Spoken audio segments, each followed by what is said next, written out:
Jackets lose 3-2 to the Tampa Bay Lightning in 8 periods of hockey.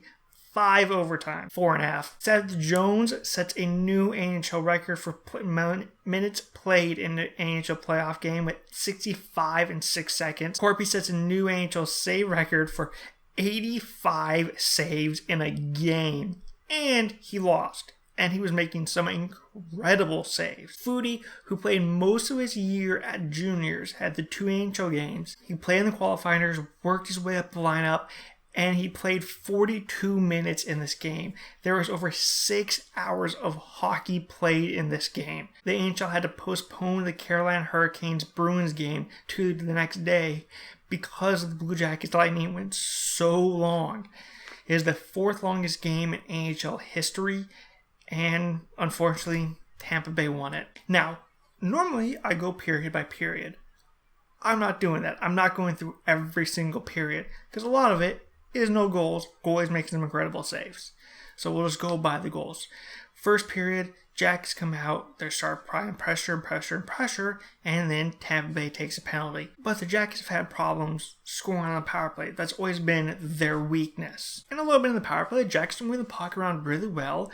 Texier is in the spot where Zach normally is, and they split Zach and Seth up. I don't know why they put them on the same power play unit. That makes no sense to me. So they've put them apart now, and the Jackets are moving the puck around really well. Axon gets over to Jones. Jones slides it over to Texier. Texier walks down, shoots it. It hits PLD going across the net, and it redirects into the net. Jackets lead 1-0 on a power play goal.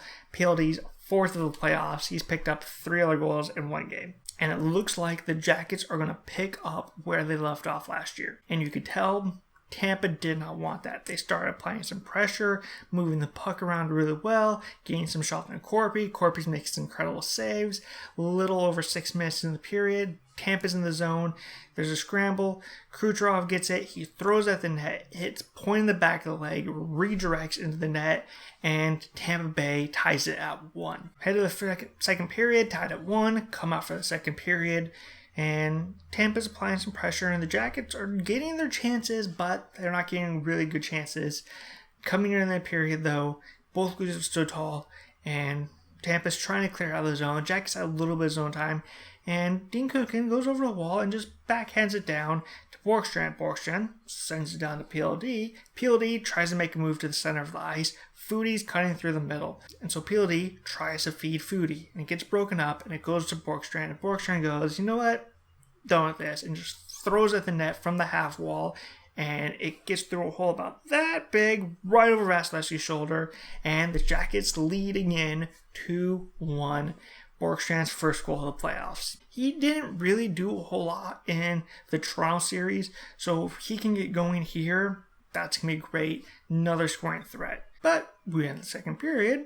Jackets up 2-1.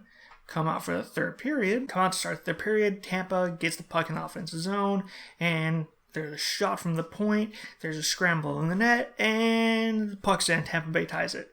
Yanni Gore gets credit for the goal. What happened was there's a battle inside the crease. Corp made an unreal save as the puck's heading towards the goal line, smacks it away, tries to cover it. He thinks he has it, so he starts to stretch out his leg, and when he stretched out his leg, the puck had gone from under him to his leg, sitting there, and he kicks it with his leg into the net.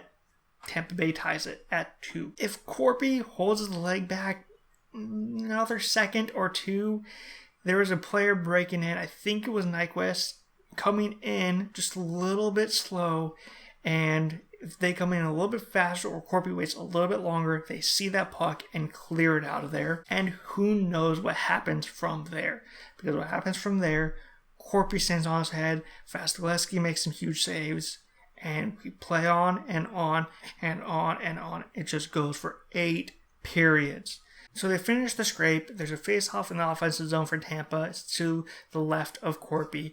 And Tampa, it's a little tie-up face-off, so they kind of technically win it, but Savard jumps in and smacks it up towards the goal line. McDonough does a good job. He bobbles it at first, and he saves it right on the line. I personally thought it was out.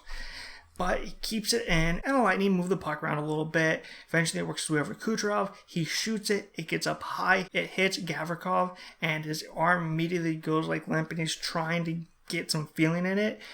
Puck goes right to Point. Point shoots it. It beats Corpy, and the Lightning take game number 1, 3-2.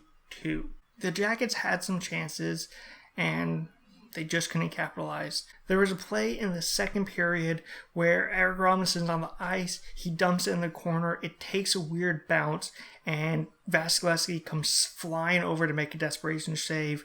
He collides with Robinson. Tampa starts going after him, and the puck is completely free. Gerby picks it up, Barry put it in the empty net, and the ref blows the play dead. I'm like, why are you blowing the play dead? If there's an injured player, we know from past experiences, Zach taking a puck to the face, you're not allowed to blow the whistle until their team touches the puck. Are you blowing the whistle because you're going to give the Tampa Bay players a penalty for attacking Robinson? Don't blow the whistle until they touch the puck. That should have been goal for Columbus. That one got blown. There was a play in the fourth overtime where Gerby is coming across and McDonough runs into him. That was kind of interference, kind of not. I'm willing to let that one go a little bit because of playoff hockey. Seth Jones got a penalty in the first period where he's on a back check on a power play, and he gets wrapped up with the player, and the ref goes, holding. I'm like, okay, yeah, that was holding. But all the way in the fifth overtime, Atkinson gets a breakaway. While shorthanded, Hedman grabs the back of his jersey and throws him to the ice. That's not holding. McDonough had a handful of somebody's jersey. That wasn't holding. But Foligno's semi-arid high stick, which, yes, it was a high stick, gets called in overtime. I'm like, how are you going to let the other stuff go, but you're not going to call the high stick? Dean Coogan's, that was an obvious delay game. Sucks, but good job for them killing it off. But just the obvious stuff, I'm like, you should be calling that. The thing in playoffs is generally does it affect puck possession? If so, we're calling it. I'm pretty sure some of those affect puck possession, like grabbing the player holding the puck and pulling him backwards. That's holding. Hopefully the Jackets can rebound from this, come out strong, and take it to Tampa again in game number 2. And maybe not go 8 periods. Never know. But the Jackets were able to hang in there with Tampa Bay for 8 periods. How many teams can say that? And they stood with them, and they blocked them down a lot of the way, and made a ton of saves. So hopefully they can do something similar in game number 2. And until next time, when the Jackets play the Tampa Bay Lightning in game number 2, click like and subscribe, all that fun stuff. And until then, I will see you later.